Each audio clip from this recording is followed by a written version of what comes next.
செந்தமிழே உயிரே நறுந்தேனே, செயலினை மூச்சினை உனக்கு அளித்தேனே. தாய் மண்ணுக்கும் தமிழ் அன்னைக்கும் என் முதல் வணக்கம் சமர்ப்பணம். கவிஞன் கவிதையாகிறான், சிற்பி சிற்பமாகிறான், கலைஞன் காவியமாகிறான்.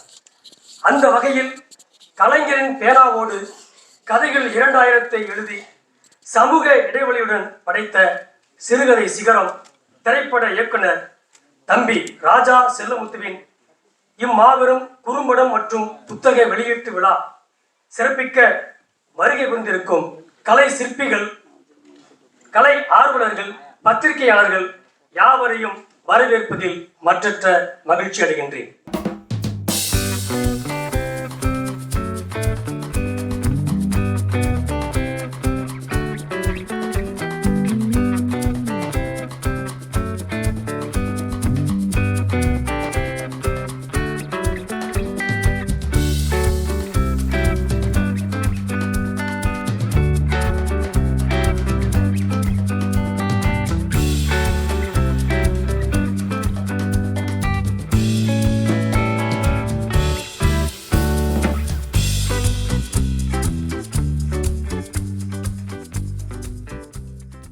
அருமையான இந்த நிகழ்விற்கு தலைமை தாங்கும் இந்த வாய்ப்புக்கு நன்றியை தெரிவித்துக் கொண்டு எல்லாம் உள்ள இறைவனையும் வேண்டிக் கொண்டு இந்த நிகழ்ச்சி சிறப்பாக நடைபெற உங்கள் ஆதரவை கேட்டுக்கொள்கிறேன். அருமையான பேச்சாளர்கள் மேடையில் தயாராக இருக்கிறார்கள்.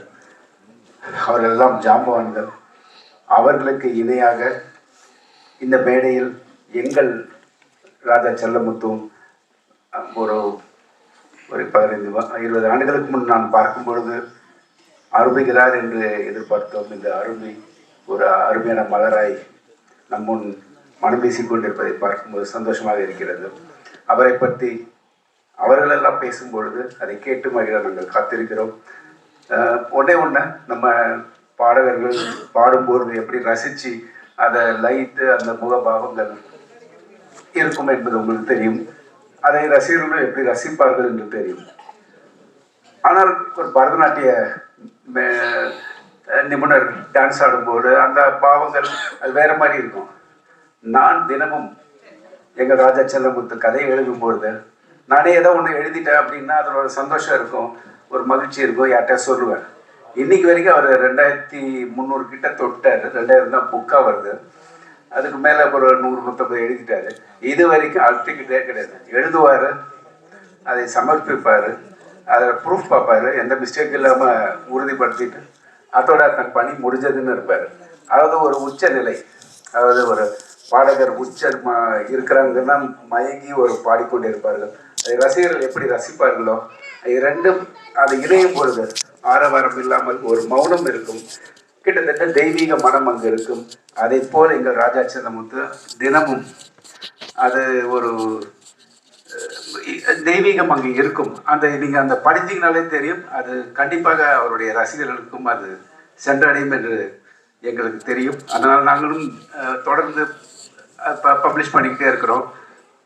100 இல்லை, 1000 இல்லை, 2000 எழுத அவர் தயாராக இருக்கார். நாங்களும் அதிக பிரசுரித்து 3000 இல்லை 5000 10,000 என்று போய்கொண்டே இருக்கணும்னு ஆசைப்படுறோம். ஆனால் காலச்சக்கர ஓட்டம் அவருக்கு வேறு திசையில் பயணித்து ஒரு பெரிய இயக்குனராக வரும் கனவும் நனவாக வேண்டும் என்று அவரை வாழ்த்தி நன்றி கூறி அடுத்த பெரிய பேச்சாளர்களுக்கு வழிவிட்டு நான் அமர்ந்து கொள்கிறேன். நன்றி, வணக்கம்.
அதை பற்றி எல்லாம் நமக்கு கவலை இல்லை. எங்களெல்லாம் தித்திக்கும் தேன்கள் கண்டு வெள்ளிச்சேரி தெவிட்டாத தேன்பால் கருத்து கோமான் புத்தக செப்பி அவர் புதுமை பூங்கா புரட்சி வந்து குடியிருக்கும் எழுச்சி கூட்டு பத்தலை மாற்ற பசும்பொன் பயிற்சி தரும் தலைவரையார் வீரர் தீரர் கோழைகளெல்லாம் என்று சீக்கை குரல் கொடுக்கும் பேரறிஞர் அண்ணா அவருக்கு என்ன தெரியும் என்று சொல்கிறார்கள். தெரியும் எல்லாம். திருக்குறள் போல் சிறிய ஒரு திக்கட்டும் செல்வாக்கு அவருக்கு உண்டு. சறுக்கு போற அரசியலில் கொஞ்சம் சறுக்காத முன்னேற்ற கழக தந்தை சிறுக்கென்ற மரணந்த முகம் சிறப்பாக போற்றுகின்ற பொறுமை கொண்டு நரிக்குணத்தை கொண்டவரும் நல்ல குணம் கொண்டிடுவது. வாழ்க அண்ணா, வாழ்க அண்ணா.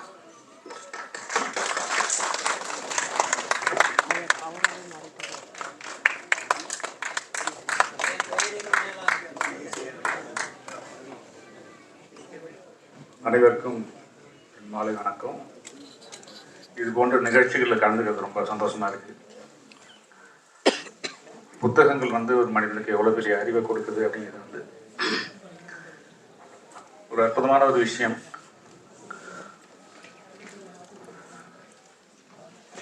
அது சார்ந்த மிகச்சிறந்த மனிதர்கள், அற்புதமான மனிதர்கள் எல்லாம் இந்த விழாவுக்கு நடுவர்களாகவும் தலைவர்களாகவும் அழைத்திருப்பது மிகவும் சந்தோஷத்தை தருகிறது.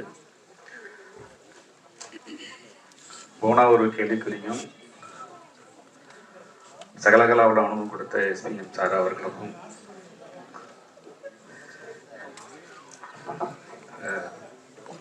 ஒரு பத்திரிகை ஆசிரியர் எப்படி இருக்கணும்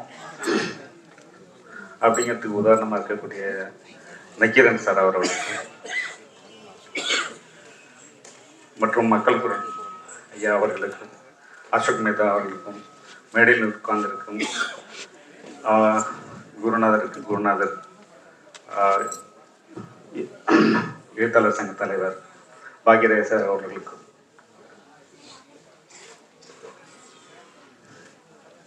எழுத்தாளர்கள் அப்படின்னு சொல்லும்போது இங்க நம்ம வந்து திரைக்கதை எழுத்தாளர் அப்படிங்கிற பாக்யராஜரை பற்றி கொஞ்சம் பேசலாம். ஏன்னா அவர் வந்து நான் +2 படிச்சுட்டு இருக்கப்போ 10th படிச்சுட்டு இருக்கப்போ வந்து மௌன கீதங்கள் அப்படின்ற ஒரு படத்தோட திரைக்கதையை வந்து விகடன் சார் எழுதியிருந்தார். அப்போ சினிமானா என்ன, திரைக்கதைன்னா என்ன எதுவுமே தெரியாத ஒரு காலகட்டத்தில் ஒரு மனிதர் வந்து ஒரு படத்தோட கதையை புத்தகமாக எழுதுறாரு. எல்லாருக்கும் ரொம்ப ஆச்சரியம். கதை தெரிஞ்சு போனாலே பெரிய பிரச்சனை ஏற்படுற இந்த காலகட்டத்தில் ஒரு மொத்த கதையுமே திரைக்கதையாக எழுதிடுறாரு. இதை படித்த பிறகு எப்படி சுவாரஸ்யம் இருக்கும் படம் பார்க்குறவங்களுக்கு அப்படிங்கிற மாதிரி.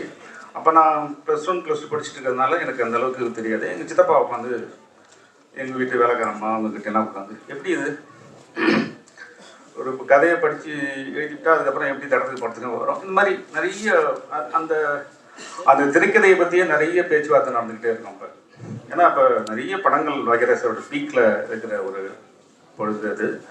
அந்த நேரத்தில் அந்த திரைக்கதை வந்து வீடுகளில் வந்துக்கிட்டு இருக்கு. ஸோ என்னையும் அறியாமல் இந்த சினிமாவுக்கு வர்றதுக்கு அந்த திரைக்கதை மிக முக்கியமாக இருந்துச்சு. ஸோ இவங்கெல்லாம் சொல்கிறத வச்சு அந்த புத்தகம் அதை வீடன் வீட்டுக்கு ரெகுலராக வரும்.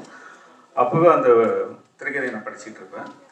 அப்போ மாறுபட்ட கருத்து எல்லாரும் சொல்லுவாங்க, இது படமாக எழுதிடலாம், இது எப்படி படமாக எடுக்க முடியும் அப்படின்னு. அப்போ சினிமாவோட புரிதல் வந்து எங்கள் வீட்டு வேலைக்காரம்மாவுக்கு, அமராவதிங்கிற வேலைக்காரம்மாவுக்கு ரொம்ப கம்மியாக இருக்குது. ஆனால் ரொம்ப எல்லா படத்தையுமே பார்த்துட்டு வந்து அவங்க தான் வந்து கருத்து சொல்லிட்டு இருப்பாங்க. சித்தப்பா கூட உட்காந்து பேசிட்டு இருப்பாங்க,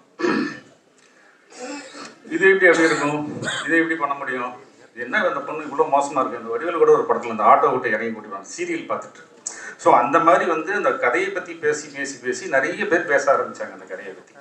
ஸோ அது அந்த அளவுக்கு மனிதர்கிட்ட போய் ரீச் ஆகிருக்கு அந்த திரைக்கதை அப்படிங்கிற ஒரு விஷயம் வந்து ஒரு ஆரம்ப காலகட்டத்தில். இப்போ அது சாதாரண விஷயமாக இருந்தாலும் நான் +1 படிக்கிறப்போ அது மிகப்பெரிய ஒரு விஷயம். அது ஈஸியான விஷயமும் கிடையாது, ரொம்ப தைரியமானது. அதை வந்து திரைக்கதையை வந்து புத்தகமாக அது தொடராக வெளியிடுறதுக்கு ஒரு 40-45 வாரத்துக்கு தொடராக வெளியிடுறதுக்கு வந்து மிகப்பெரிய தைரியமும் வேணும். ஒரு மிக கான்ஃபிடென்ட் இருந்தால் தான் அதை வந்து திரைக்கதையாக கொண்டு வர முடியும். அதை படிச்சுட்டு அதுக்கப்புறம் தேட்டரில் படம் ரிலீஸ் ஆகுது. நாங்கள் எல்லாருமே போகிறோம் படத்துக்கு. ஒரு குடும்பத்தோடு போகிறோம். இந்த வேலைக்காரமா எல்லாருமே போகிறோம், படம் பார்க்குறோம். சித்தப்பாவும் வர்றாரு. படம் பார்த்து படித்த கதையெல்லாம் மறந்துடுது. இப்போ கேரக்டராக நம்ம உள்ளே போய் ஒன்றுத்தையும் பார்க்குறோம். ரொம்ப ஆச்சரியமாக இருக்குது. இப்படி வருது படம் அப்படின்னு சொல்லிட்டு ஒரு எங்கள் வீட்டு வேலைக்காரம்மா எங்கள் சித்தப்பா எல்லாம் ரொம்பவும் சிலாகித்து பேசிகிட்டே வராங்க. அப்போ எங்கள் சித்தப்பா சொல்கிறாரு, அந்த சரித்த கேரக்டர் மேலே வந்து ஒரு பரிதாபம் இருக்கும். அவங்கள எந்த வகையிலையுமே வந்து அதை வந்து ஒன்றும் பண்ண முடியாது. பாக்யராஜ் வந்து ஒரு அடங்கி தான் போயிட்டு இருப்பார். பிகினிங்லேருந்து அடங்கி போயிட்டே இருப்பார். ஒரு கட்டத்தில் ஏதோ ஒரு விஷயம் சொல்லும்போது விடுவார், ஒரு அரை டப்பான்னு விடுவார். அப்போ அந்த தேட்டரை இருந்துச்சு கைத்தட்டும். அது வரைக்கும் எல்லா கேரக்டரும் அந்த சரிதா மேலே வந்து பரிதாபம் காட்டினவங்க. ஒரு அறையில் அந்த தேட்டர் மாறும். அதான் எங்கள் சித்தப்பா சொன்னார், பார்த்தியா அந்த ஒரு அறை, ஒரு மனுஷன் எவ்வளோ நேரம் பாடுபட்டு ஒரு அறை அடித்தா தேட்டருக்கு கிளாப்ஸ் அடிக்கணும்னு பண்ணியிருக்காரு பாரு அப்படின்னு சொன்னாரு. அது எனக்கு வந்து அந்த சின்ன வயசில் எனக்கு புரியல. அதுதான் வந்து பிளே அப்படிங்கிறது நமக்கு தெரியல. ஸோ அந்த மாதிரி ஒரு மனநிலையை சார் இந்த படத்தில் உருவாக்கியிருந்தாரு. அது ஒரு இன்னசென்ட்டான டைமில் நம்ம அதை படம் பார்க்குறது எனக்கு ரொம்ப அந்த மனசில் ரொம்ப பதிஞ்சு இருந்துச்சு. ஸோ அந்த மாதிரி ஒரு இயக்குனரெல்லாம் நம்ம இண்டஸ்ட்ரியில் இருக்கிறது வந்து நமக்கு கொஞ்சம் பெரிய பெருமையாக இருக்குது. இந்த வழியில் வந்த ராஜா செல்லமுத்து அவர்கள் இவரோட ப்ரொஃபஷன் நிறைய விஷயங்கள் கடந்து வந்திருக்கிறாரு. நிறைய இன்ஸ்டியூட் படிச்சுட்டு வந்திருக்கிறாரு. அதுக்கப்புறம் 2000 கதைகள் அப்படின்னு இயக்குனர்கிட்ட இப்போ கதையே கிடையாது. நீங்கள் டைரக்ஷன் பண்ணீங்கன்னா எங்களுக்குலாம் ரொம்ப கஷ்டம்னு நினைக்கிறேன் நான். ஸோ நிறைய கதைகள் படித்தேன். அதில் ஒன்று வந்து இந்த எஃப்எம்மில் இருக்கிற ஒரு பெண்ணை வந்து காதலிக்கிற மாதிரி சொல்லியிருக்கேன். ஒரு பையன் காதலிப்பான். அதில் வந்து விளைவுகளை ரொம்ப அழகாக சொல்லியிருப்பார். திரும்பவும் கண்டிப்பாக சொல்கிறேன், நீங்கள் வந்து சினிமாவுக்கு வந்தீங்கன்னா எங்களுக்குலாம் ரொம்ப கஷ்டம். இவ்வளோ வந்து ஒரு விஷயங்களை வச்சுக்கிட்டு நீங்கள் வந்து எழுத்தாளராக இருக்கிறது சந்தோஷம் தான். ஏன்னா இவ்வளோ கதைகள் வந்து யாரும் எழுத முடியாது, அதுவும் சிறப்பாக எழுத முடியாது. 2000 கதைகள் அப்படிங்கிறப்ப நிறைய நம்மளை மீறி வந்துடும். ஒரு 4-5 கதைகள் படித்தா கூட அது டைம் இல்லாதனால கொஞ்சம் தான் படித்தேன் நான். பட் அதுவே வந்து ரொம்ப சிறப்பாக இருந்துச்சு. நீங்கள் கண்டிப்பாக சினிமா துறைக்கும் வரணும். நீங்கள் மிகப்பெரிய இயக்குனர் ஆகணும்னு இந்த தருணத்தில் உங்களை வந்து வாழ்த்துறேன். பெரிய லெஜண்ட்லாம் ஸ்டேஜில் இருக்காங்க. நான் சாதாரண தான் இதுதான் சில விஷயம் சொல்லிடுறேன். புக்கு படிக்கிறது நல்ல விஷயம். அது இப்போ இருக்கிற ஜெனரேஷன் வந்து அதை ரொம்ப மிஸ் பண்ணுறாங்கன்னு நான் நினைக்கிறேன். எல்லாம் மொபைல் ஃபோனில் உட்காந்து காலத்தை ஓட்டிகிட்டு இருக்காங்க. முதல்ல படித்தா தான் அந்த இன்ஸ்பிரேஷனில் தான் நம்ம கிரியேஷனாக வர்றதுக்கு ஒரு முக்கியமான பிளேஸுக்கு ஒரு விஷயம். அதுக்கு பிறகு வந்து நம்ம ராஜா செல்லமுத்துக்கோட டார்கெட் வந்து டைரக்டர் ஆகணும் தான். அது ஆகணும்னு வாழ்த்து சொல்லி நன்றி, வணக்கம். அனைவருக்கும் வணக்கம். பொழுதுபோக்காக எழுதி கொண்டிருக்கக்கூடிய எழுத்தாளர்கள் மத்தியிலும் பொழுதுபோக்குக்கும் எழுதி கொண்டிருக்கக்கூடிய எழுத்தாளர்கள் மத்தியிலும் ராஜா செல்லமுத்து முற்றிலும் மாறுபட்டு நிற்கிறார். இந்த அவையில் இருக்கக்கூடிய அத்தனை பேரும் மிகச்சிறந்த அவரவர்கள் துறையிலே மிகச்சிறந்த சாதனைகளை படைத்து அமர்ந்திருப்பவர்கள். நக்கீரன் கோபாலாக இருக்கலாம், மக்கள் குல ராம்ஜியாக இருக்கலாம், மிகச்சிறந்த இந்தியாவினுடைய மிகச்சிறந்த திரைக்கதை ஆசிரியரான பாக்யராஜாக இருக்கலாம், தமிழ் சினிமாவினுடைய டயன் 72 படங்களை தந்து நாங்கள் வருவதற்கு காலதாமதமானதுக்கு காரணம் திரு வசந்த் அவர்கள் சர்ப்ரைஸ் ஆக ஒரு நிகழ்ச்சி ஏற்பாடு செஞ்சிருந்தாங்க. எங்களுக்கே தெரியாது, முத்துராமன் சாருக்கும் தெரியாது.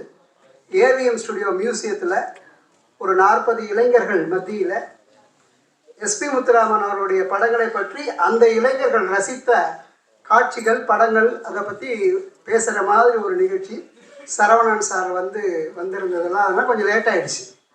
ஸோ அந்த வகையில் அந்த மேடையில் இருப்பவர்கள் அத்தனை பேருமே சாதனையாளர்கள். அந்த சாதனையாளர்களை எல்லாம் ஒரே மேடையில் அழைத்ததற்காக திரு ராம்ஜி அவர்களையும் ராஜா செல்லமுத்து அவர்களையும் பாராட்டுவதற்கு நான் கடமைப்பட்டிருக்கிறேன்.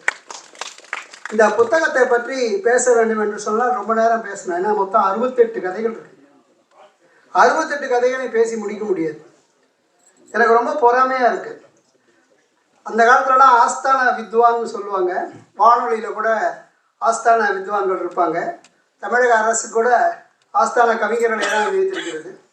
எனக்கு தெரிஞ்சு மக்கள் குரல் ஆஸ்தான எழுத்தாளராக ஒருவரை நியமித்திருக்கிறது என்று சொன்னால் ராஜா செல்லமுத்து தான். 2000 கதைகள். நான் கூட ராம்ஜிகிட்ட கேட்பேன், ராம்ஜி ராஜா செல்லமுத்து மட்டும்தான் தமிழ்நாட்டில் எழுத்தாளராக, மீதியெல்லாம் யாரும் எழுத்தாளராக இல்லையான்னு கேட்பேன். மற்ற எழுத்தாளர்கள்லாம் கேட்டால் ரொம்ப நேரம் ஆகும் சார். ராஜா செல்லமுத்துட்ட காலையில் சொன்னால் மத்தியானம் இன்ஸ்டண்ட்டாக ஒரு கதை வந்துடும். திடீர்னு ஒரு அரை பக்கம் இருக்கும், செல்லமுத்துக்கு ஃபோன் பண்ண உடனே ஒரு கதை கொடுத்துருவாரு. அப்போ எவ்வளவு வேகமாக கதை எழுதக்கூடிய ஆற்றல் இருக்கிறது. அதில் பல கதைகள் இதில் இருந்திருக்கு. 2000 கதையும் அதில் வந்து போட முடியாதுன்றதுனால ஒரு 67 கதைகள் இதில் போட்டிருக்காங்க. முதல்ல அட்டைப்படத்தில் இருக்கக்கூடிய சமூக இடைவெளின்ற ஒரு கதை தெரிஞ்சிருக்கும். கரோனா காலகட்டத்தில் நடக்கக்கூடிய கதை. கரோனா காலகட்டத்தில் ஒரு 2 பேர் காதலிக்கிறாங்க, வேறு வேறு ஜாதியை சேர்ந்தவர்கள். பெண் வீட்டில் இருக்கிறவங்க ரொம்ப வசதி படைத்தவங்க, உயர் ஜாதி. பையன் வீடு வந்து கொஞ்சம் தாழ்ந்த நிலை. எப்படியாவது இந்த பொண்ணையும் பையனையும் பிரிக்கணும்னு நினைக்கிறாங்க. சாகடிக்கிறதுக்கெல்லாம் முயற்சி செய்கிறாங்க, நடக்கலை. அப்போ அந்த காலகட்டத்தில் வந்து இவங்க ஊரை விட்டு ஓடி போய் கல்யாணம் பண்ணிக்கிறாங்க. அவள் கர்ப்பவதி ஆகிடுறா. அப்புறம் வந்து அவளை வளைகாப்புக்காக எப்படியோ மனம் திருந்தி வளைகாப்புக்காக கூட்டிகிட்டு வராங்க. கூட்டிகிட்டு வந்து அந்த கொரோனா காலகட்டத்தில் ஊரையே அழைத்து நம்முடைய சமூக இடைவெளியெல்லாம் சொன்னாங்க இல்லையா, இந்த கொரோனா சட்ட விதிகளை எல்லாம் மீறி ஊரையே அழைத்து வந்து அவங்க ஒரு பெரிய விழாவை நடத்துகிறாங்க. அதில் அந்த பொண்ணுக்கு கொரோனா தொத்திக்குது, ஆஸ்பத்திரியில் சேர்க்குறாங்க, இறந்து போகிறாங்க. கடைசியில் ஒரு பாட்டி சொல்கிறது தான் அந்த கதையினுடைய கிளைமேக்ஸ். இது கொரோனா வந்து இந்த பெண் இறந்ததாக நான் நினைக்கல. எப்படியா இருந்தாலும் இந்த பொண்ணையும் பையனையும் பிரிக்கணும்னு அவங்க அம்மா, இந்த பொண்ணோட அப்பா அம்மாவும் திட்டமிட்டாங்க. ஆக ஒரு வகையில் இதுவும் ஒரு ஆணவ கொலை தான் அப்படின்னு முடிச்சிருப்பார். சரி, அதவன் நின்றால் பரவாயில்ல. சமூக இடைவெளி என்பது கொரோனா காலகட்டத்தில் மட்டும் தொடருவதல்ல, எல்லா காலகட்டத்திலும் இந்த சமூகத்தில் தொடர்கிறது. கடைசி லைனில் சமூக இடைவெளி முடிச்சிருப்பார். அவருக்குள்ள வந்து ஒரு திரைக்கதை இயக்குனர் ஒளிந்து கொண்டிருக்கிறார். Scene by scene, shot by ஷார்ட்னு சொல்லுவாங்கள்ல, அந்த மாதிரி எழுதியிருக்காரு. இன்னொரு கதை ரொம்ப பிரமாதமான கதை. அது எங்களுடைய பத்திரிகையில், உரத்த சனிய பத்திரிகையில் முதல் பரிசு பெற்ற கதை. ஒரு பிராமண குடும்பத்தை சேர்ந்த அர்ச்சகர். அவர் வந்து கோயிலில் போடுற அந்த உண்டியல் பணத்தை, அதாவது தட்டில் போடுற பணத்தை எடுத்து தான் வந்து வாழ்க்கையை நடத்துகிறாரு.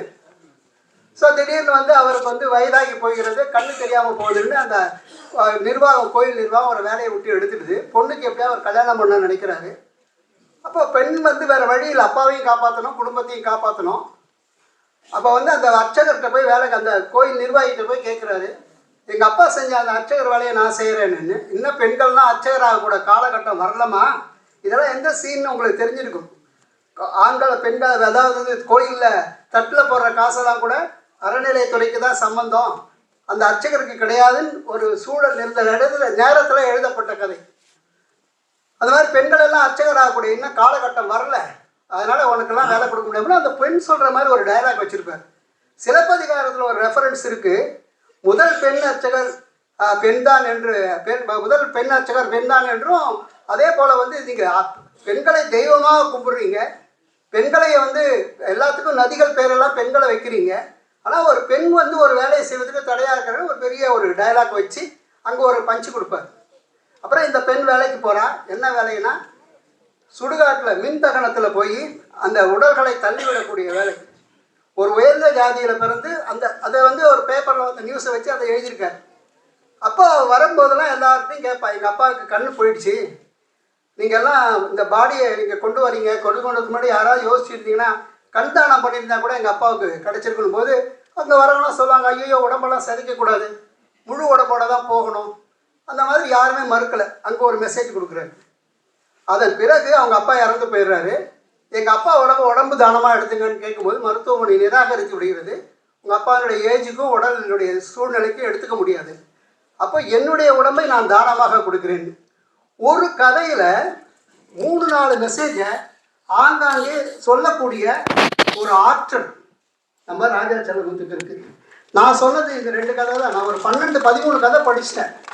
ஆனால் அவர் எனக்கு ஒரு 7 நிமிஷம் தான் கொடுத்தாரு டைம். அப்போ ஒரு கதையுமே இப்படி வந்து ஒரு சமூக அக்கறையோடு, ஒரு சமூக விழிப்புணர்வோடு, சமூகம் சார்ந்த பிரச்சனைகளை தொட்டு, அந்த பிரச்சனைகள் எல்லாம் பார்த்தீங்கன்னா அதாவது மேட்டுக்குடி மக்களினுடைய பிரச்சனைகள் அல்ல. அவர் ஒரு கிராமத்தில், தேனி மாவட்டத்தில் பிறந்ததுனால கிராமப்புறத்தினுடைய அடித்தட்டு மக்களுடைய பிரச்சனைகளை தொட்டு இந்த கதையை எழுதியிருக்கிறார்.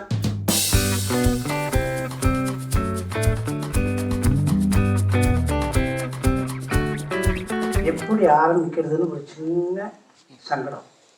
ஏன்னா எஸ்விஎம் சார், ராஜராஜ் சார், நச்சிகன் எங்கள் அண்ணன் எல்லாரும் பேசணும், அவர்கள் என்ன பேசுவார்கள் அப்படின்னு எதிர்பார்த்து காத்து கொண்டு இருக்கக்கூடிய கூட்டத்திற்கு மத்தியில் நான் பேசுறதுங்கிறத விட என்ன எங்களுக்கு ஒரு பெரிய சந்தோஷம். என்ற பொழுது பெருதுலக்கும் தன் மகனை சான்றோன் என கேட்ட தாய், மக்கள் குரல் எங்கள் செல்வமுத்துவுக்கு 2ஆம் தாய். அதுதான் உண்மை. ஏன்னா விழும்போது எழுந்தது பெருமை இல்லை, விழுந்த போதெல்லாம் எழுந்தான் என்பதுதான் பெருமை.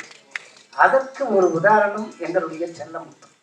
நான் அடிக்கடி சொல்லுவேன், எந்த மேடையில் நான் பேச ஆரம்பித்தாலும் திருவண்ணாமலையில் இருக்கக்கூடிய எங்களுடைய ஆதர்ஷ குரு விசிறி சாமியாரை பற்றி சொல்லாமல் இருக்க மாட்டேன். அவர் அடிக்கடி சொல்லக்கூடிய ஒரே வார்த்தை, I am a beggar, everything is predetermined, nothing is going to be rewritten or overwritten. எல்லாமே ஏற்கனவே எழுதப்பட்டு விட்டது, அதில் திருத்தி எழுதுவதற்கோ அடித்து எழுதுவதற்கோ ஒன்றுமில்லை அவர் சொல்லுவார். அதுதான் இன்றைக்கு நடந்திருக்கிறது. ஒரு ஃப்ளாஷ்பேக். 2004 நவம்பர் மாதம் 3வது வாரம் அரசு திரைப்படக் கல்லூரி வளாகத்தில் நடைகிற போது அவருடைய ஆண்டு விழாவில் சந்தித்த முதல் நபர் எங்களுடைய கவிஞர், திரைப்பட கல்லூரி மாணவராக இறுதி ஆண்டு பட்டம் பெற்று வெளிவரக்கூடிய பட்டயக்காரர். அப்போ சந்தித்தது நவம்பர் 23வது வாரம் 2004. காலங்கள் ஓட ஓட அதே நவம்பர் 3வது வாரம் 2024, 20 ஆண்டுகள் இடைப்பட்ட காலத்தில் 2000 சிறுகதைகள், நினைத்து கூட பார்க்க முடியாத ஒரு இமாலய சாதனையை செய்துவிட்டு அமைதியாக உட்கார்ந்திருக்கிறார். அவருக்கு எங்களுடைய பாராட்டுக்கள், வாழ்த்துக்கள். இதில் எனக்கு முன்னால் பேசிவிட்டு போன அசோக் மேதா அவர்கள் சொன்னார்கள், இன்றைய காலத்தில் இளைஞர்கள் எல்லாம் கையில் செல்போனை வைத்துக் கொண்டு இருக்கிறார்கள் என்று. என்னுடைய அணிந்துரையில் பார்த்தால் தெரியும், செல்லமுத்து கையில் செல்லு இருக்கும், செல்லிலிருந்து செல்லுலாயை நோக்கி, அதுதான் அவருடைய லட்சியம். அதற்காக பிடித்திருப்பதுதான் இந்த பேனா. அவர் அலுவலகத்துக்கு வருவார், எத்தனையோ சோதனைகள், சவால்கள் அத்தனையும் அவர் முகத்தில் காட்டிக் கொண்டிருந்தாலும் ஆசிரியர் முத்துக்குமாரையும் என்னையும் எங்களுடைய இளவல்கள் செடியனையும் குணசேகரனையும் மற்றும் மக்கள் பொருள் ஆசிரியர் குடும்பத்தை பார்த்து விட்ட பிறகு சூரியனை கண்ட பணி போல் அறந்து விடும். அப்படிப்பட்டவர் ஆசிரியர் பக்கத்தில் உட்கார்வார், செல்லை விளக்குவார், ஆள்காட்டி விரலை கொண்டே ஒவ்வொரு சிறுகதையையும் எழுதி 2000 கதையை இவர் எழுதியிருக்கிறார்கள் என்றால் கலைஞரின் பேனாவிற்கு இவர் செல்லுலாயில் விரல்கள் ரேகை தேய எழுதியிருக்கும் அந்த இமாலய சாதனைக்கு மீண்டும் ஒருமுறை பாராட்டுக்கள், வாழ்த்துக்கள். கலைஞரின் பேனா குறும்பட வெளியீட்டு விழா, புத்தக வெளியீட்டு விழா தலைமை தாங்கி அமர்ந்திருக்கும் எங்களின் முன்னோடி ஆசிரியர் முத்துக்குமார் அவர்களே, பண்பின் சிகரம். நீங்கள் கவனிச்சிருப்பீங்களா என்னன்னு தெரியாது, டைரக்டர் லேட் ஆகிட்டார். நாங்கள் எல்லாரும் முன்னாடி உட்கார வச்சுட்டாங்க. நான் எஸ்வி முத்துராமன் ஐயா சொல்கிறேன். அப்போ வந்துட்டார், ராம்ஜியண்ணன் போய் கூப்பிட போகிறாரு. இங்கே வந்துட்டார். நீங்கள் இந்த வயசையும் நம்ம கற்றுக்கிட்டே இருக்கணுங்கிறதுக்கு அது ஒரு பாடம். அவர் மேடைக்கு வந்து, ஏன்னா இங்கே ஒருத்தர் பேசிகிட்டு இருக்கார். பேசிகிட்டு இருக்கும்போது ஒரு மேடைக்கு வர மாட்டேன்ட்டார். அங்கே உட்காந்துட்டாங்க.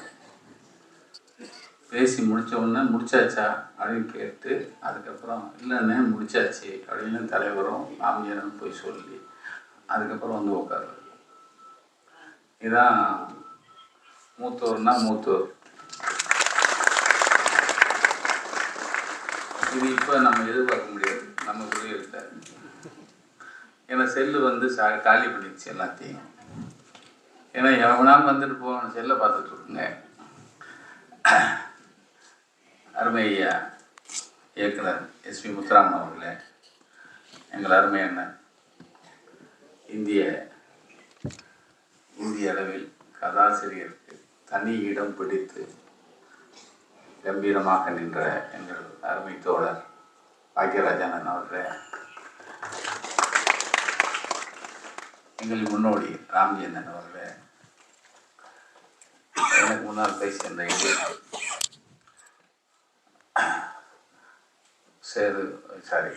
உதயம் ராமண்ணன், எங்கள் வானதி, அவரும் எங்களுக்கு முன்னோடி. அவங்க போட்ட ரோட்டில் தான் நாங்கள் பின்னாடி நாங்கள் பதிப்பகத்தில் வரோம். அவர் அமைதியாக முன்னாடி உட்காந்துருப்பார். ராமண்ணன் தொகுத்து வழங்கும் தொகுப்பாளினி, அதை விட இந்த வரவேற்புரையாற்றினார்.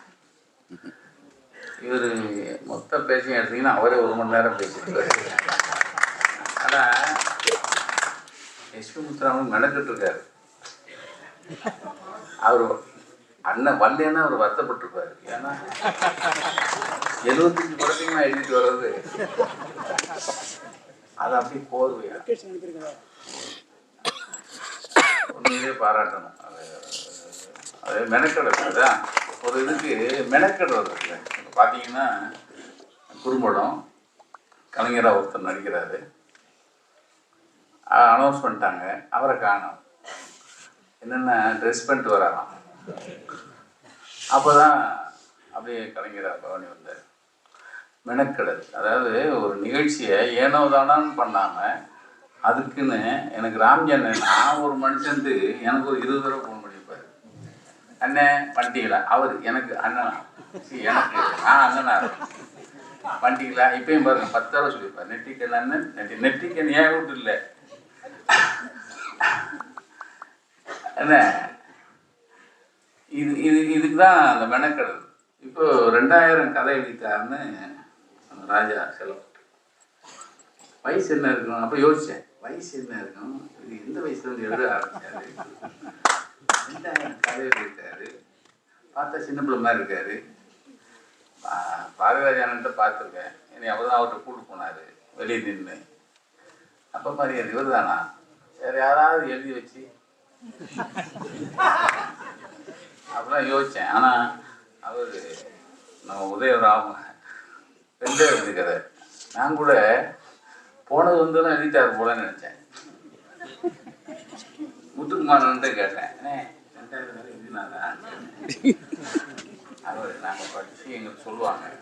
அப்படி ஒவ்வொருத்தருக்கும் அவ்வளோ விஷயம் இருக்கும். அவர் உறுதி பண்ணிக்கிட்டேன். அவர் 2 கதையை சொல்லி 2000 கதையும் நச்சுன்னு தான் எழுதிட்டாரு. வேலைக்காரன் தான். இது எழுதுறது ரொம்ப கஷ்டம். இப்போ வந்து எல்லாம் செல்லு வந்த பிறகுன்னு நீங்கள் பார்த்தீங்கன்னா நிறைய டிரைவர்ஸ் வந்துருப்பீங்க, யாரும் போச்சிடக்கூடாது. முன்னாடி நம்மளை வந்து டிரைவர்லாம் கொண்டு போய் விட்டுட்டு கொஞ்ச நேரம் தூங்குவாங்க தெரியுமா. இப்போ எப்படா இறக்கி விடன்னு பார்த்துட்டு செல் எடுத்துடுறாங்க. ஆக்சிடென்ட் ஏன் போடுது? இந்த செல்லு படுத்துகிற பாடு. நான் உதாரணம் சொல்கிறேன், எல்லா டிரைவரையும் நான் தப்பாக சொல்கிறேன். செல்லு படுத்துகிற பாடு. இந்த செல்லு நம்மளை வதைக்கிற இந்த காலத்தில் கதை எழுதி அதுக்கு ஒரு குறும்படம் ஒன்று ரொம்ப சந்தோஷமாக இருக்குது. ஏன்னா ஒரு புத்தக வெளியீடுல இவ்வளோ பேரை கூட்டி வச்சதே பெரிய விஷயம். அது முதல்ல உங்களை எல்லாரையும் பாராட்டு. ஏன்னா 50 பேரோட தானே புத்தகம் வெளியிடுவீங்க. முண்டக்கு நிறைய பேர் இருக்காங்க. காசு கொடுத்து கூட்டு வந்தீங்களா அன்பாக. ஆக இவர் மனுஷங்களையும் பழகி வச்சிருக்காரு. இவர் கூட மனுஷங்களும் இருக்காங்க. ஏன்னா கலைஞர் பேனா எனக்கு வெளியிட்டு வாங்குறதுக்காக தான் எனக்கு கூப்பிட்டாங்க. வெளியிடுவர் வரல. எங்கள் அண்ணன் பூச்சேர்ந்தேன். நான் அப்பயே சொன்னேன், பூச்சேர்ந்தேன் வராது என்ன.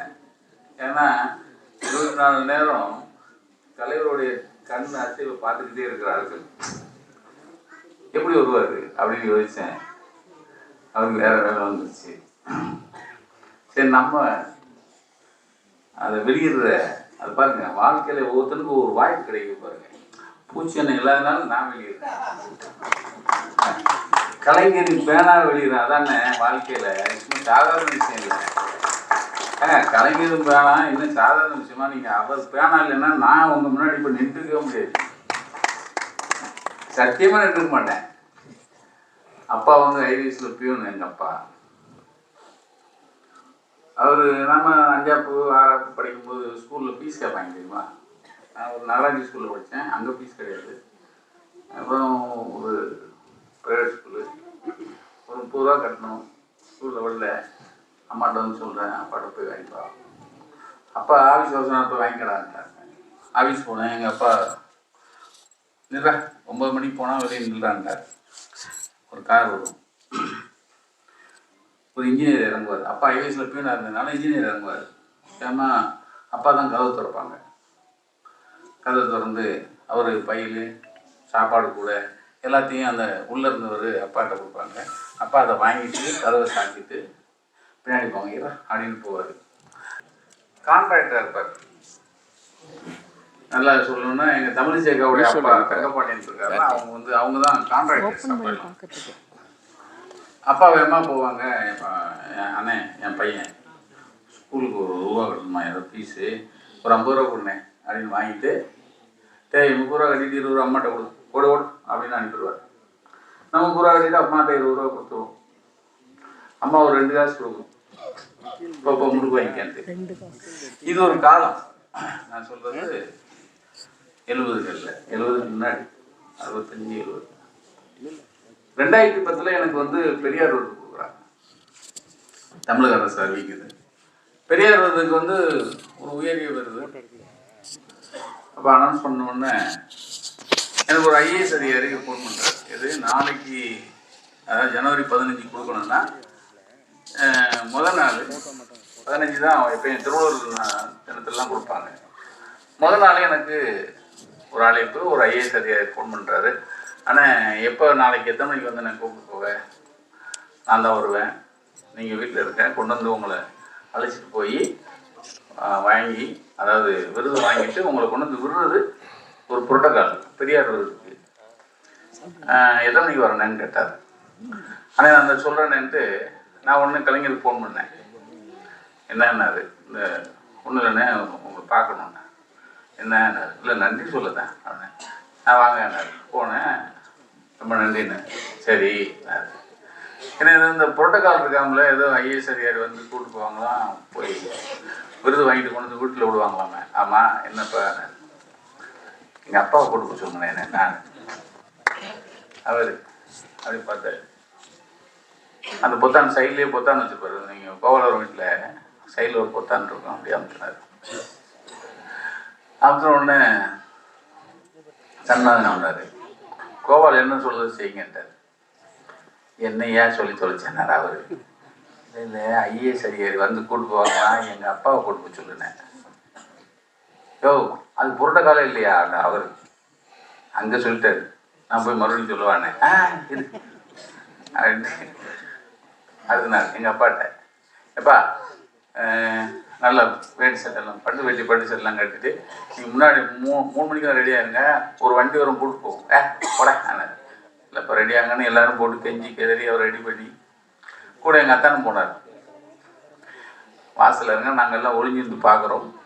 எங்கள் ப்ரெஸ் வாசலில் ஒரு காரு, சைரன் காரு, அதில் ஒருத்தர் இறங்குறாரு. எங்கள் அப்பா கதவை திறக்கிறாரு. இவர் உள்ளே உட்காந்து அப்படி போகிறார். வந்து ஒரு பியூன் பையனாக இருந்து அந்த பியூனுக்கே அரசு காரு, அரசு மரியாதையோட கூட்டு போகுதுன்னா யாரால? கலைஞரால.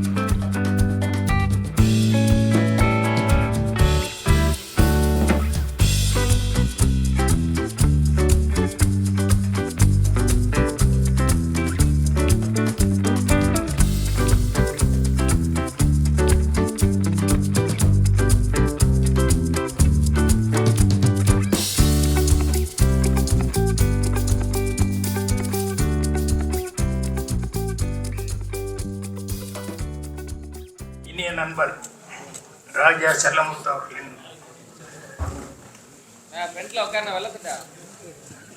கலைஞர் பேனா குறும்படம் மற்றும் சமூக இடைவெளி, அப்புறம் 2000 கதைகளுக்கான டைட்டில் எல்லாம் வெளியிட்டு விழாவுக்கு வந்திருக்கிற எல்லாத்துக்கும் என்னுடைய பணிவான வணக்கம். தலைமை பொறுப்பேற்றிருக்கிற முத்துக்குமார் அவர்களுக்கு, அதுக்கப்புறம் சொல்லணும்னா லைனா எல்லாருமே சொல்லணும். எப்பவுமே மேடையில் இருக்கிறவங்க நான் சொல்லிடுவேன். ஆனால் இன்னைக்கு நான் எழுதி வச்சுக்கிட்டேன். என்ன காரணம் அப்படின்னா, இவங்க எல்லாம் உண்மையிலேயே நல்ல முத்துக்கு உள்ளன்போட வந்து வாழ்த்து சொல்லணும்னு எல்லாம் செல்ல முத்து. அதனால் இவருக்கு வந்து இத்தனை பேர் வந்து இது பண்ணியிருக்காங்க அப்படின்னு சொல்லும்போது அவங்க பேரில் சொன்னாக்க மரியாதையாக இருக்கும். மூத்த என்னுடைய மரியாதைக்குரிய மூத்த இயக்குனர், இண்டஸ்ட்ரியில் எல்லாத்துக்குமே மரியாதைக்குரியவர் முத்துராமன் சார் அவர்களுக்கு என்னுடைய பணிவான வணக்கம். மரியாதைக்குரிய நக்கீரன் கோபால் அவர்களுக்கு என்னுடைய பணிவான வணக்கம். அப்புறம் இந்த கலைஞராக நடித்த ஒரு வேலுத்தன்மை பொருத்தமாக இருந்தது அவருடைய இது. அவர் மட்டும் இல்லாமல் அந்த குழந்தைகள்லாம் வேற ரொம்ப ஆர்வமாக இருந்தாங்க. முன்னாடி நான் வந்ததுலேருந்தே பார்த்துருந்தாங்க எப்படா ஸ்க்ரீன் பண்ணுவாங்கன்னு சொல்லிட்டு அந்த குழந்தைகள்லாம். ஸோ அவங்க எல்லாருமே சிறப்பாக பண்ணியிருந்தாங்க. அப்புறம் கலைஞருக்கு ஆப்போசிட்டாக அந்த மேட்டர்களெல்லாம் ஒருத்தர் சொன்னவர், அவரும் நல்லா நடிச்சிருந்தார். ஸோ அவங்க எல்லாத்துக்கும் என்னுடைய வாழ்த்துக்களை தெரிவிச்சுக்கிறேன். அப்புறம் வரவேற்புரை, தொகுப்புரை வாங்கினார். தொகுப்புரை மரியாதைக்குரிய சார்ல தான் அவங்களுக்கும், அதுக்கப்புறம் ரொம்ப இங்கே வெளியூர்லேருந்து வந்திருக்காங்க கவிஞர் மீரா வள்ளிநாயகம் அவர்கள், அவங்களுக்கு, அதுக்கப்புறம் ராம்ஜி எல்லாம் சொல்லணும்னா, நான் இங்கே நிற்கிறதுக்கு ஒரு முதுகெலும்பு மாதிரி பின்னாலேருந்து எழுதுன்னு என்னுடைய படங்கள் வரும்போது அவ்வளவு எழுதிக்கிட்டு இருந்தார் அவர். அவ்வளவு வந்து எனக்குமான்னு இல்லை, ஒரு திறமையான ஆட்கள் யாராவது வர்றாங்க, புதுசாக வர்றாங்கன்னா அவங்கள பாராட்டுறதுல அவருக்கு இன்னைக்கு வார்த்தை பஞ்சமே இருந்ததில்லை. அவ்வளோ தூரம் மெனக்கெட்டு பண்ணுவார். அதே மாதிரி ராத்திரி 1:30 மணி 2 மணிக்கு படம் முடிஞ்சதுக்கப்புறம் கூட பேசுவார். ஸோ அவங்க வந்து இவருக்காக வந்து இவ்வளோ மெனக்கிடுறாங்க அப்படின்னு சொல்லும்போது அது ரொம்ப சந்தோஷமாக இருந்தது. அப்புறம் வேறு யாராவது மூத்த பத்திரிகையாளர் திரு வாசுதேவன் அவர்கள் இருக்காங்க. அப்புறம் உதயம் ராம், அவர் நல்ல கதையை பற்றி 2 கதையை பற்றி அழகாக சொன்னார். அப்புறம் எனக்கு முன்னால் பேசிட்டு போன இயக்குனர், சக இயக்குனர் எழில் அவர்கள், எல்லாத்துக்கும். அப்புறம் எல்லாத்தை விட ரொம்ப முக்கியமானவங்க நீங்கள், உங்களுக்கு எல்லாத்துக்கும் என்னுடைய பணிவான வணக்கம் தெரிவிச்சு. நான் எப்போ கடைசி வரைக்கும் இருந்துட்டு போவேன். என் பேர குழந்தை வந்து வீட்டில் வெயிட்டிங் இருக்கிறேன், விட்டா தூங்கிடுவான். அதனால நான் வந்து முத்துராம் சார்கிட்ட கொஞ்சம் ரிக்வஸ்ட் பண்ணிவிட்டு, ஏன்னா இங்கிருந்து போகிறதுக்கு ஒரு 20-25 நிமிஷம் ஆயிடும். அதனால தான் நான் முதல்ல பேசிட்டு போகிறேன் அப்படின்னு சொல்லி பண்ணேன். எங்கள் டைரக்டர்கிட்ட வேலை பார்த்தவர், அது வந்து ரொம்ப ஒரு ஸ்பெஷலாக நான் அவரை ஏன் கூர்ந்து கவனிக்கிறேன் அப்படின்னா, அவர்கிட்ட இருந்தவர் அப்படின்ட்டு. அதுக்கப்புறம் பார்த்தா இவங்க எல்லாருமே சொன்னாங்க இல்லையா, நானும் 2000 கதையா அப்படின்னு வாயை பொழந்துக்கிட்டு நானும் ஆச்சரியப்பட்டேன். அதுக்கப்புறம் உள்ளே போய் பார்த்தா உண்மையிலேயே கதைகள் வந்து ஏதோ பேருக்கு ஒன்று போனோம் வந்தோன்னெல்லாம் இல்லாமல் கதைகள் வந்து அவ்வளோ அழகாக வந்து அவர் எழுதியிருக்காரு. இப்போ கதைகளில் வந்து அவருக்கு இந்த ஆத்தா சேலை அப்படின்னு ஒன்று ஸ்டார்ட் பண்ணி அந்த மாதிரி நிறைய விஷயங்கள் அவர் எழுந்து வந்து அவர் அந்த வெந்த நெல், அதாவது இந்த நெல்லை வந்து வித நெல்லை வந்து வேறு வழியே இல்லாமல் அடக்க வைக்கிறாங்கன்ட்டு இப்படி ஒவ்வொரு விஷயம் வந்து அவர் இது பண்ணதை பார்க்கும்போது எவ்வளோ அனுபவத்தோடு அவர் வந்து எழுதியிருக்காரு அப்படிங்கிறத நான் சின்ன ஒரு உதாரணத்துக்கு தான் நான் சொல்கிறேன். எப்போவுமே ஒன்று, நம்ம உழைப்புங்கிறது என்றைக்குமே வீண் போகாது. நம்ம சின்சியராக உழைச்சோம் அப்படின்னா அந்த சின்சியரான உழைப்புங்கிறது வீண் போகாது. எனக்கு மெட்ராஸ்க்கு வந்த புதுசில் அப்போது பசி பட்டினியுமா இருக்கும்போது எனக்கு தூயவன் மாதிரி ஒருத்தர் வந்து ஐடியா கொடுத்தாங்க. என்னென்னா, இந்த தினத்தந்தியில் வந்து தினகரன், அது தினகரன் பக்கத்து ஆஃபீஸ் நைட் தூசி தினம் அடிச்சுக்கல. இங்கே எல்லாம் இந்த சண்டே அன்னைக்கு வந்து ஸ்பெஷலாக வந்து கதைன்னு ஒன்று போடுவாங்க, ஒரு ஹாஃப் பேஜுக்கு போடுவாங்க பேப்பரில். அதனால் ஏதாவது ஒன்று எழுதி கொடுத்தேன்னு சொன்னோம்னா, நல்லா இருந்ததுன்னு சொன்னோம்னா ஒரு 50, 75 இப்படி கொடுப்பாங்க அப்படின்னு. ஸோ ஒரு 4 நாள், ஒரு வாரத்துக்கு ஒரு தடவை எனக்கு வந்து அப்பப்போ ஒரு 65, 75 சுப்பையான்னு ஒருத்தர் இருந்தார் தினத்தந்தியில். அவர்கிட்ட கொண்டு போய் கொடுத்துருந்தே படித்து பாட்டு நல்லா இருக்குது அப்படின்னு சொல்லிட்டு அந்த வாரம் பூரா ஓட்டுறதுக்கு வந்து அவர் தான். இப்படி சிறுகதைகள் எழுதினேன். எதுக்கு சொன்னேன்னா, சிறுகதைகள் எழுதும்போது தினத்தந்தியில் அணைப்புன்னு ஒரு சிறுகதை எழுதினேன். அது என்னென்னா, ஒரு ரவுடித்தனமான ஒரு கேரக்டரு, பண்ணையார் மாதிரி ஒருத்தர். அவன் ஒரு ஏழப்பட்ட பொண்ணு, விறகு வெட்ட போகிற பொண்ணு. அதை வந்து எப்படியாவது அடையணும்னு முயற்சி பண்ணி என்னென்னமோ ட்ரை பண்ணுறான். அவன் ஒத்து வர மாட்டேங்கிறான். கடைசியில் வீட்டுக்குள்ளே வந்து அவள் பக்கத்து வீட்டில் இருக்கிற நேரத்தில் வீட்டுக்குள்ளே ஒரு ஆளை அனுப்பிச்சு மேலே குங்குமம் அது இதெல்லாம் எடுத்து பூசிக்கிட்டு அவனை உள்ளே உட்கார சொல்லிட்டு திடீர்னு இவர் 10 பேர்த்தோடு வந்து அவள் கேரக்டர் சரியில்லைன்னா அப்போ தான் அந்த பொண்ணு பக்கத்து வீட்டிலேருந்து வீட்டுக்குள்ளே போவா. வந்து கதவை தட்டி இந்த பொண்ணு வந்து என்னன்னா உள்ளே இருக்கிறவனை வர சொல்லு அப்படின்னா அவளுக்கு ஒன்றுமே புரியாது, என்ன உள்ளே இருக்கவனையா அப்படின்ட்டு. அதுக்கப்புறம் பார்த்தா உள்ளேருந்து ஒருத்தர் வந்து ஏதோ தெரியாமல் ஆகிப்போச்சுங்க, எங்களுக்கு உள்ளே இப்படி ஒரு பழக்கம் இருக்குது அப்படின்னு சொல்லி உடனே இவர் இப்போவே கோயில் வச்சு கல்யாணம் பண்ணுங்கன்னு அவருடைய ஆள்னார். கல்யாணம் பண்ணுங்கன்னு சொல்லிட்டு அதுக்கப்புறம் கல்யாணம் பண்ணதுக்கப்புறம் இவருடைய வேலைக்காரன் தானே, ஃபஸ்ட் நைட்டுக்கு இவர் வருவார். அப்போ அந்த பொண்ணு வந்து ஒன்று தம் மேலே ஃபுல்லாக எண்ணெய் ஊற்றிட்டு உட்காந்துருப்பா. இவர் ஃபஸ்ட் நைட்டுக்கு வந்து ரொம்ப சந்தோஷமாக வந்து நிற்பார். உன்னை எப்படி தான் ஒரு நாளைக்கு ராசதி நினைக்காம விட மாட்டேன்னு சொன்னேன், கரெக்டாக அந்த டைம் வந்துருச்சு, இப்போ உன்னை அணைக்க போகிறேன் அப்படின்னு சொல்லி பக்கத்தில் வந்தபோது ஏதோ ஒரு வாசம் வருது. என்னடான்னு பார்த்தா பூரா ஈரமாக இருக்குது. அவள் உடம்பு இது ஈரமாக இருக்கு. இல்லைப்பா, நீ என்ன நினைக்கிறது இல்லை, நான் ஒன்று ஆசைது நினைக்க போகிறேன் அப்படின்னு சொல்லிட்டு அப்படி நெருப்பு வச்சுட்டு அப்படி கட்டி பிடிச்சிடுவான். அதுக்கப்புறம் அவ்வளோ நாள் ஆசைப்பட்டுக்கிட்டு இருந்தேன் அந்த பண்ணையார் வந்து அந்த அணைப்பிலிருந்து விடுபட முடியல. கடைசியில் விடுபட்டான், ஒரு படி சாம்படா அப்படின்னு சொல்லி அந்த கதையை பிடிச்சிருக்கேன். இது வந்து வயிற்று குழப்புக்கு தான். சாப்பாட்டுக்கு 75 ரூபா கிடைக்கும், 50 ரூபா கிடைக்கும் அப்படின்னு சொல்லிட்டு இருந்து பின்னால் புதிய வார்ப்புகிட்ட இந்த சீன் உங்களுக்கு தெரிஞ்சிருக்கு. எங்களுடைய பேக்ரவுண்டு இப்போ என்ன அப்படிங்கிறது.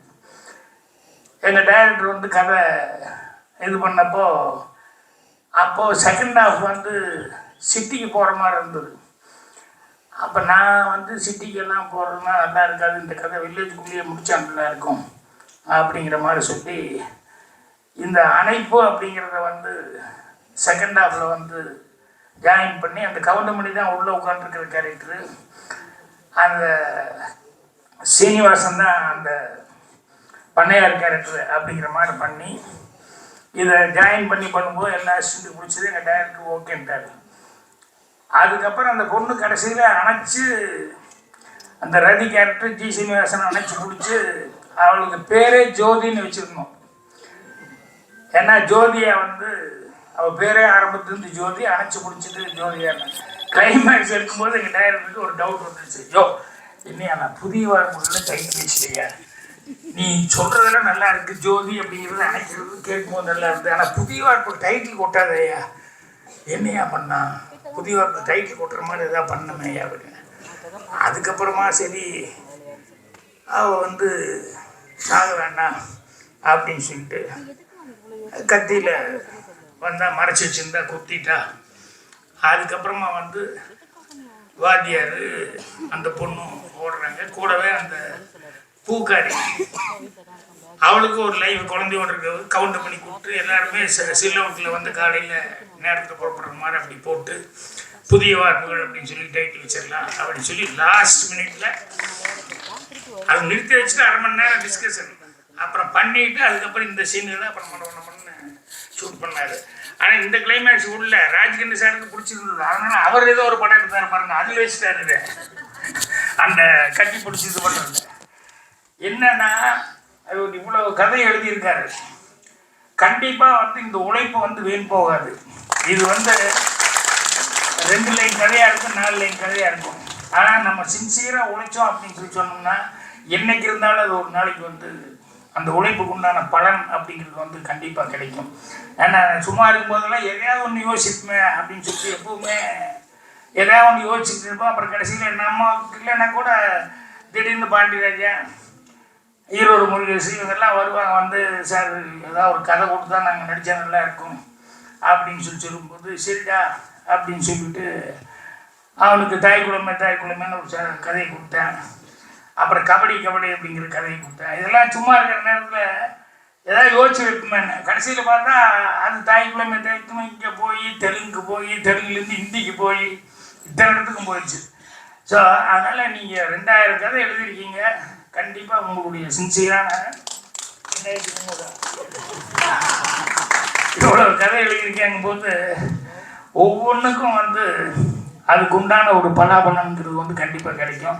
நிறைய பேர் இங்கே ராமன்னா ஆச்சரியப்பட்டு சொல்லிட்டு இருந்தார், சினிமாவில் வந்து கதை இல்லைன்னு இருக்காங்க அப்படின்னு சொல்லிட்டு. உண்மையிலேயே இது வரும்போது படிக்க ஆரம்பித்தாங்கன்னு சொன்னோம்னா, ஏன்னா கதைக்கு வந்து விதமான ஒரு சின்ன மேட்ரு ஒன்று இருந்தால் போதும், அதை வச்சுட்டு அதுக்கப்புறம் விசுவரூபமாக வந்து கதையை வந்து டெவலப் பண்ணிக்க முடியும். ஸோ நீங்கள் ஜீவனோட வந்து ஒவ்வொரு கதையிலையும் வந்து இதெல்லாம் இது பண்ணிக்கிங்க. ஸோ அதனால் நம்பிக்கையோடு இருந்தீங்கன்னு சொன்னோம்னா கண்டிப்பாக வந்து உங்களுக்கு அதுக்கு உண்டான இது வரும்.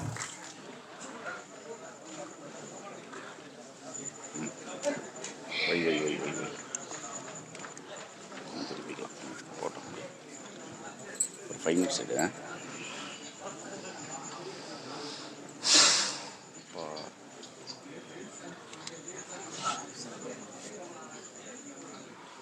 வாஷ்ரூம் போகிறேன், போயிட்டு என் பையன் போயிட்டு வரியா? சரி, நான் போயிட்டு வந்துட்டோமா? நான் வந்து இதை பண்ணி போயிட்டு வரியா? அருமையான ஒரு நிகழ்வு. திரு ராஜா செல்லமுத்து ஐயா அவர்களுக்கு எஸ்பி முத்துராமன் சார் வந்து பொன்னாட போற்றி ஒரு சிறப்பு செய்யறது வந்து இதெல்லாம் அரிதான ஒரு விஷயம், அற்புதமான ஒரு நிகழ்வு. முதலில் முத்துக்குமார் ஐயா அவர்களுக்கு முத்தாக இரு அருமையான முத்துக்கள்.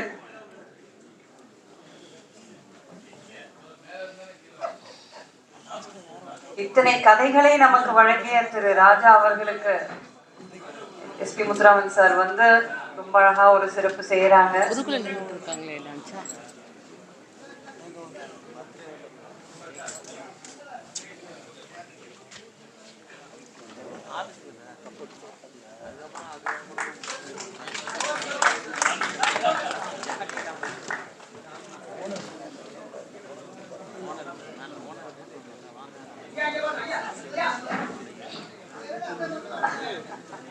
மக்கள் கூட ராம்ஜி சார் அவர்களுக்கு எஸ்பி முத்துராமன் சார் வந்து மரியாதை செய்து.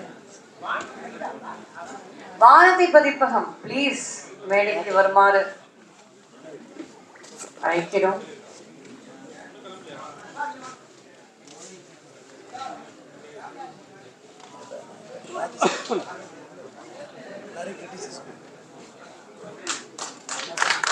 ரொம்ப அழகா உரிமையோட ஒரு எல்லாருக்கும் வாழ்த்து சொல்ற ஒரு பெரிய மனசு எஸ்பி முத்துராமன் சார் வந்து அந்த காலத்து ஒரு பண்பு அப்படிங்கறத நமக்கு இன்னைக்கு மேடையில பார்க்க கிடைக்கிறது வந்து மிக அரிது அந்த விஷயம் சார்.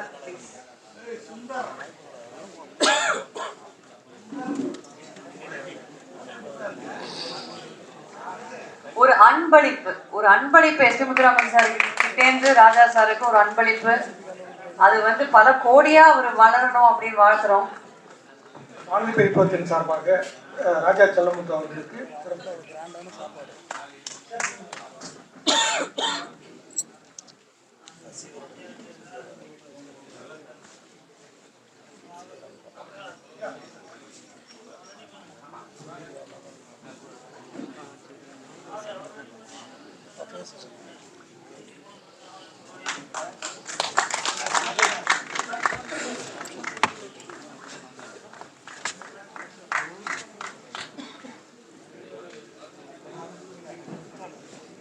இந்த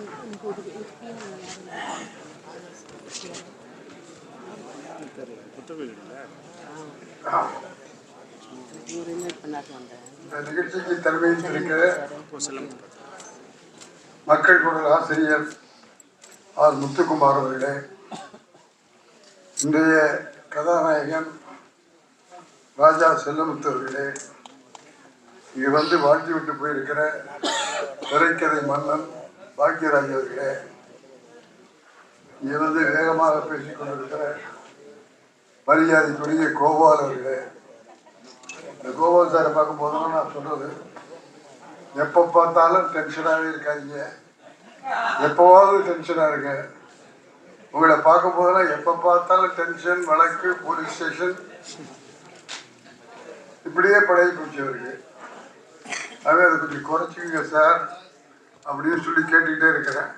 ஆனால் அவர் குறைக்கிறதா இல்லை, அந்த வேகத்தில் அவர் ருசி கட்டுட்டார். நல்ல கை தட்டார், தட்டுவோமா வேண்டாமா,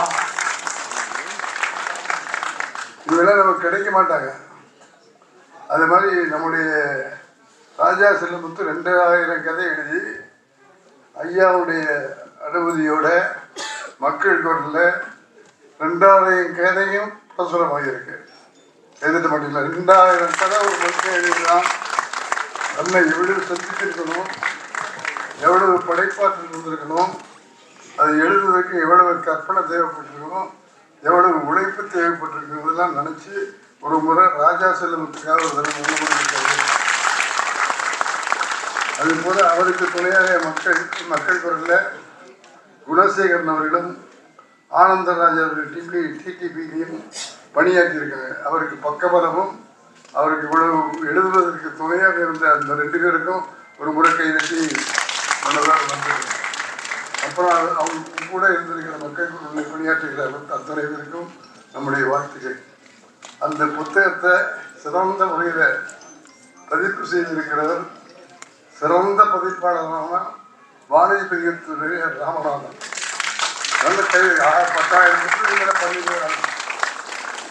அப்படிப்பட்ட அவற்றில் மேடையில் இருக்கிற மற்றவர்கள், இங்கே அரங்கத்தில் இருக்கிற பெரியவர்கள், நம்முடைய ராஜா செல்லமுத்து மேல் அன்பு கொண்டிருக்கிற, பாசம் கொண்டிருக்கிற, உயிருக்கு உயிராக பழகிற நண்பர்கள், பெரியவர்கள் அத்தனை பேருக்கும் என்னுடைய அன்பு கலந்த வணக்கங்களையும் வாழ்த்துக்களையும் தெரிவித்துக் கொள்கிறேன். இந்த ராஜா செல்லமுத்து எனக்கு எப்படி தெரியும் அப்படின்னா, அதுவும் இங்கே மக்கள் ராம்ஜியாக தான் தெரியும். பாக்யராஜ் சொன்னார்ல, கூடவே எங்களோட வர்றார், நாங்கள் எல்லாம் உயர்ந்திருக்கோம்னா அதுக்கு காரணம் ராம்ஜி சார் தான். எனக்கு என்னமோ ஒரு உற்சாகமோ கைதட்டி முயற்சியோட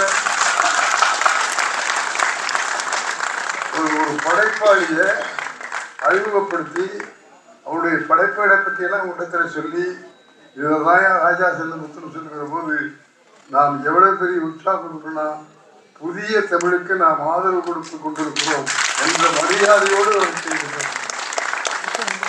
அப்படிப்பட்ட மக்கள் தொகையில நான் நம்முடைய முத்துக்குமார் சாருக்கும் சொல்லிக்கொள்ள ஆசைப்படுவேன், ராம்ஜிக்கு அவர்களுக்கும் சொல்லிக்கொள்ள ஆசைப்படுவேன். நாங்கள் எல்லாம் வளர்ந்து இன்றைக்கு உயர்ந்திருக்கிறோம், உங்கள் முன்னாலே மேடையில் இருக்கிறோம் என்றால் பத்திரிகையாளர்களும் காரணம்.